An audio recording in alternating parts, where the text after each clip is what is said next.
అరే ఏమిటా పని? మరి ఏం చేయమంటావమ్మా? నాన్నేమో ఆలయం పడగొట్టడానికి వెళ్తున్నారు. నా పెళ్లి అయిపోవటం ఖాయం. ఇంట్లో కూర్చొని నీకు వంట సాయం చేద్దామని వచ్చాను.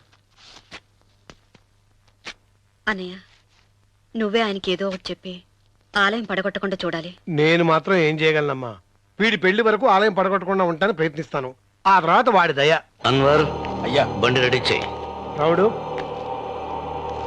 నీతో ఒక విషయం మాట్లాడాలి. ఇలా కూర్చో.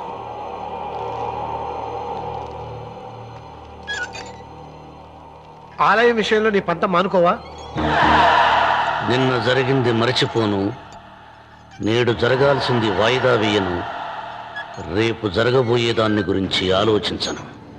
ఆలయాన్ని ఈ రోజే పడగొట్టిస్తాను. నీకు కావాల్సింది పొలం కదా, ఆలయం జోలికి ఎందుకు వెళ్ళటం?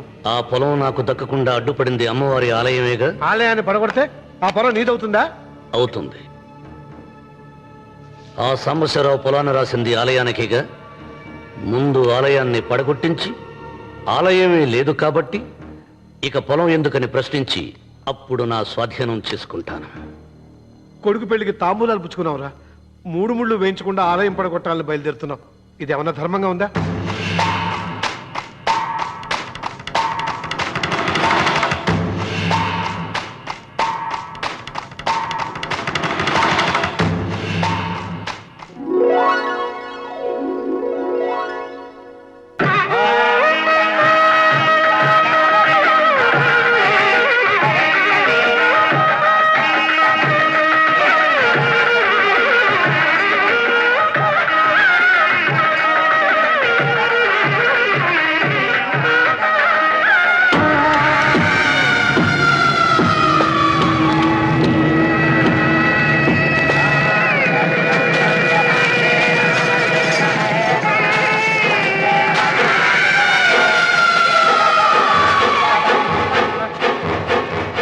శుభమస్తు.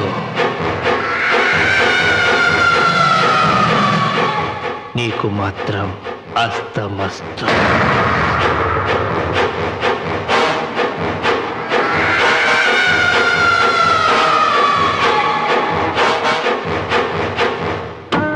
పెళ్లి కూతురు కంటే నువ్వే అందంగా ఉన్నావు.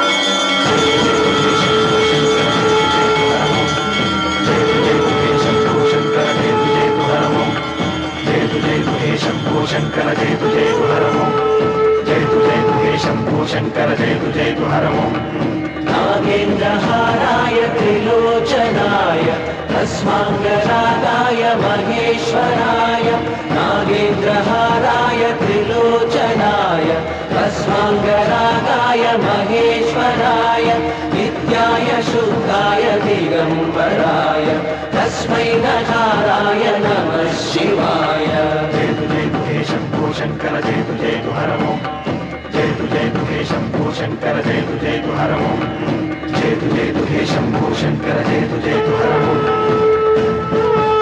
ఇదిగో లోకేశ్వరరావు, అయ్యా, రేపు అన్నయ్య పుట్టినరోజు కదా, ఎవరైనా కొత్తగా పెళ్లి చేసుకున్న జంటలున్నారేమో చూడు. అలాగే. ఆగండి ఆగండి, నేను చెప్పేది వినండి. మీకందరికీ తెలుసు, ప్రతి సంవత్సరం శివరామకృష్ణయ్య గారు తన పుట్టినరోజు నాడు పెళ్లి చేసుకునే కొత్త జంటకు తాళిబొట్టు, కొత్త బట్టలు, 2 ఎకరాల పొలం దానం చేస్తారు. కాబట్టి రేపు ఎవరైనా పెళ్లి చేసుకునే వాళ్ళు ఉంటే వచ్చి పేర్లు నమోదు చేసుకోండి.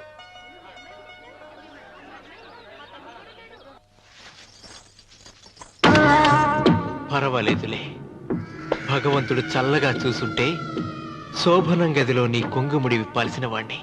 డబ్బుందని రామన్నని పెళ్లి చేసుకున్నావు కదా. భిక్షపతి, నేను నీ వదిన్ని. కళ్ళు పోతాయా? పోనీ, నిన్ను అనుభవించాక కళ్ళేమిటి? ప్రాణం పోయినా పర్వాలేదు. నోర్మి. ఏంట్రా ఏం చేస్తున్నావు ఇక్కడ? ఏం లేదు నాన్న, పాలేమన్నా ఉంటే ఒక బిందెడివ్వు, నేను కూడా శివలింగం మీద పోస్తాను అంటే నోర్మి అంటుంది. మూసా పోస్తాను వదినా. ఏమా వాడేమన్నా వాగాడా?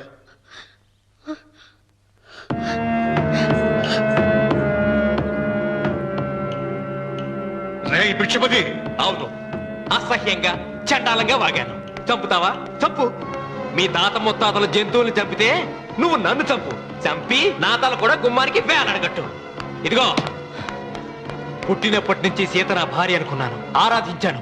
నేను తాగుబోతుని, తిరుగుబోతుని, లపుట్టు వేదవునని చెప్పి ఆ సీతకు రామన్న చౌదరి గారికి దగ్గరుండి పెళ్లి జరిపించావు కదా.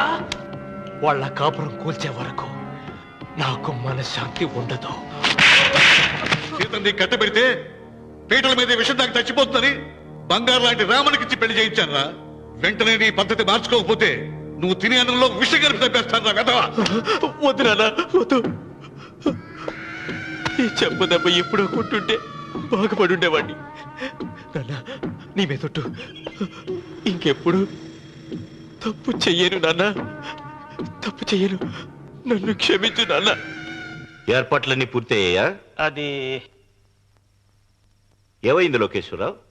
50 జంటలు నమోదు చేయించుకున్నారండి. అందులో 30 జంటలకి దానం చేయడానికి మాత్రమే మన దగ్గర భూమి మిగిలి ఉంది. మరి మిగతా 40 ఎకరాలు అంటే మన పొలం అంతా ఈవేళ బాబు గారు ఎన్ని సంవత్సరాల నుంచి దానం చేసుకుంటూ వస్తున్నారు. కొండలైనా కరిగిపోవలసిందే కదా. మరి ఇన్నాళ్ళు నాకెందుకు చెప్పలేదు? మీరు పుణ్యకార్యం చేస్తున్నారు, మిమ్మల్ని ఇబ్బంది పెట్టడం ఎందుకని. రామన్న పేరుతో 2000 ఎకరాలు ఉండాలిగా, అందులోంచి రాసేవాడిని. అందులో మిగిలిన 60 ఎకరాలే ఇప్పుడు రాశానండి. ఆయన పేరు మీద గజం భూమి కూడా మిగలలేదు. రేపు శుభకార్యం ఆకూడదయ్యా. నూతన దంపతులు నా ఇంటి దగ్గర నుంచి నిరాశగా తిరిగి వెళ్ళకూడదు. నాతోరా జగన్నాథం. అన్నయ్య, నువ్వు ఈ సాయం చేస్తే నా పరువు కాపాడిన వాడి అవుతావు. 40 ఎకరాలే కాదు, నా యావదాస్తి మొత్తం నాకు ఇస్తాను. నా ప్రాణాలను ఇస్తాను. లోకేశ్వరరావు, అయ్యా కాగితాలు.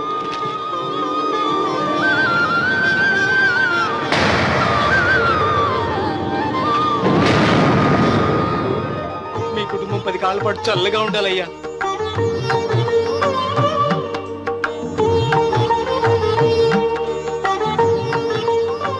నీ పొలం వాయన దానం చేస్తాడు, పేరు తెచ్చుకుంటాడు.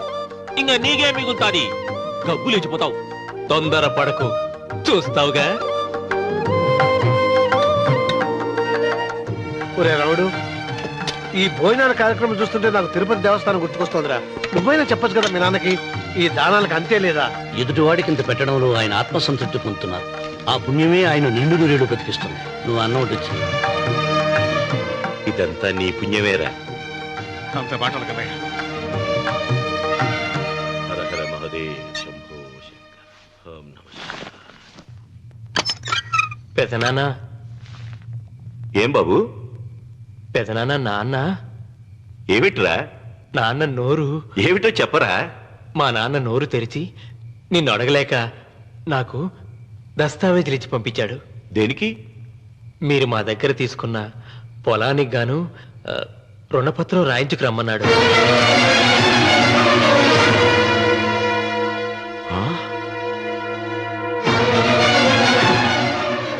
నా తమ్ముడు రుణపత్రం అడిగాడు. అయ్యో, సంతకం